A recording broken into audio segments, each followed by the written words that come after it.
kawan-kawan yang cerdas dan baik hati yang selalu bergembira.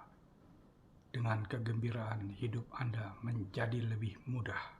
Kita akan membahas tentang persidangan kasus pembunuhan Brigadir Joshua.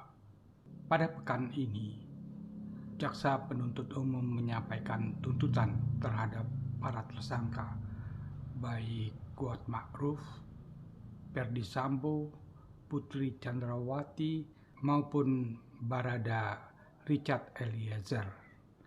Tentu saja ada hal-hal yang mengejutkan kita tentang apa yang disampaikan oleh jaksa penuntut umum.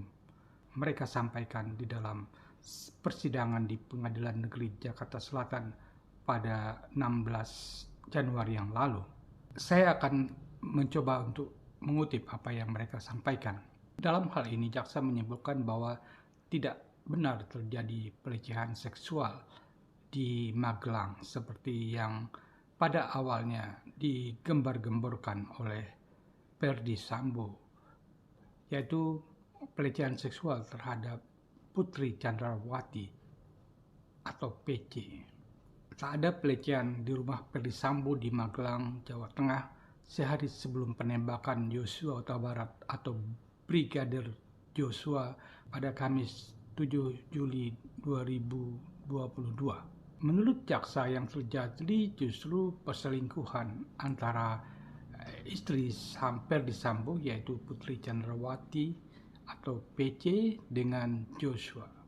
Kesimpulan ini disampaikan jaksa saat membacakan dokumen tuntutan kasus dugaan pembunuhan berencana Brigadir Joshua dengan terdakwa Kuat Ma'ruf, yaitu pada Senin 16 Januari 2023. Dapat disimpulkan, tidak terjadi pelecehan pada tanggal 7 Juli 2022, melainkan perselingkuhan antara saksi Putri Chandrawati dan korban Joshua Huta Barat. Begitu kata jaksa. 8 hal yang mendasari kesimpulan tersebut. Pertama, keterangan saksi terkait peristiwa di Magelang yang tidak sesuai dengan keterangan saksi-saksi yang diperiksa di pengadilan. Salah satu saksi, yaitu ahli poligraf, justru menyebut Putri terindikasi berbohong ketika ditanya hubungannya dengan Joshua. Berdasarkan keterangan ahli Aji Febrianto sebagai ahli poligraf, PC atau Putri Chandrawati terindikasi berbohong ketika diperiksa dan ditanyakan apakah Anda berselingkuh dengan Joshua di Magelang. Begitu kata jaksa. Tak ada satupun asisten rumah tangga Putri yang mengetahui terjadinya pelecehan. Padahal saat itu di rumah tersebut terdapat 2 asisten rumah tangga, yaitu Kuat Ma'ruf dan Susi.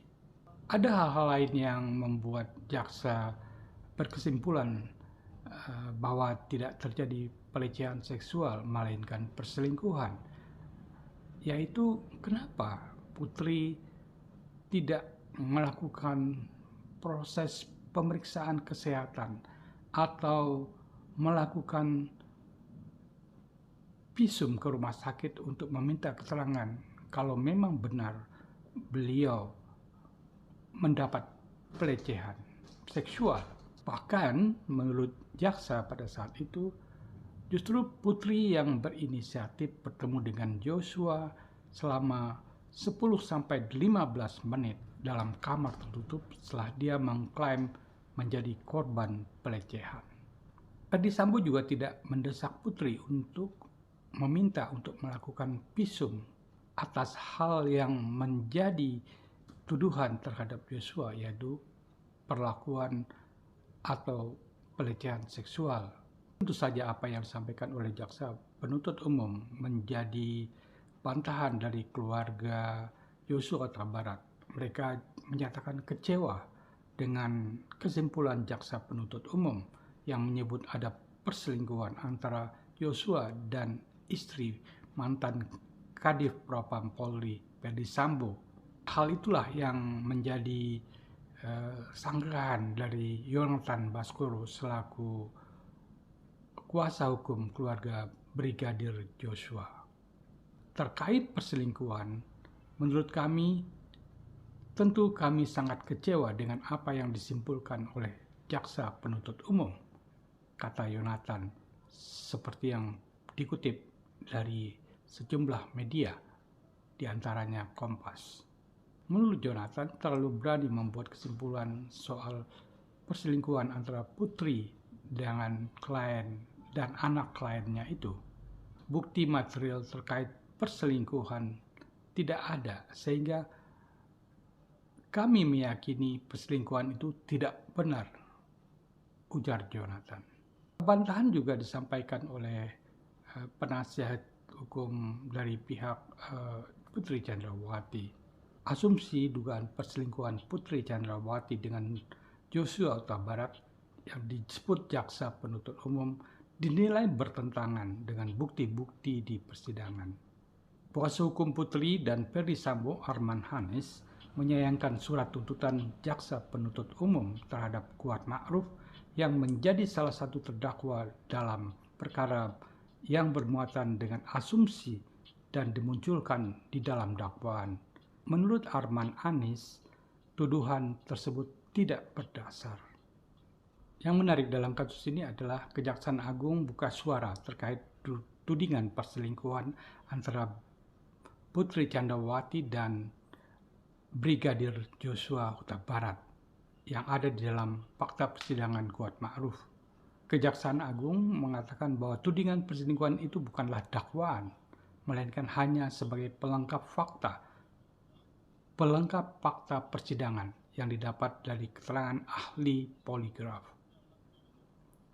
Hal ini disampaikan oleh Jaksa Agung Muda Bidang Tindak Pidana Umum atau Jampidum, Fadil Zumhana, dalam konferensi pers pada Kamis 19 Januari 2023. Fadil menjelaskan bahwa hingga saat ini Kejagung tidak menyimpulkan soal motif perkara. Motif hanya diketahui oleh pelaku dan bukan kewajiban Kejaksaan Agung untuk membuktikan soal motif. Fadil menegaskan saat ini Kejaksaan Agung tetap mendakwakan semua terdakwa dengan pasal pembunuhan berencana. Tentu saja kita masih menunggu persidangan dari pihak terdakwa, baik Kuat Ma'ruf maupun Putri Chandrawati, tentang asumsi yang menjadi kesimpulan jaksa penuntut umum pada persidangan yang lalu. Pada eksepsi nantinya semuanya akan dibantah secara prosedural atau resmi di dalam eksepsi yang akan disampaikan oleh pengacara para terdakwa.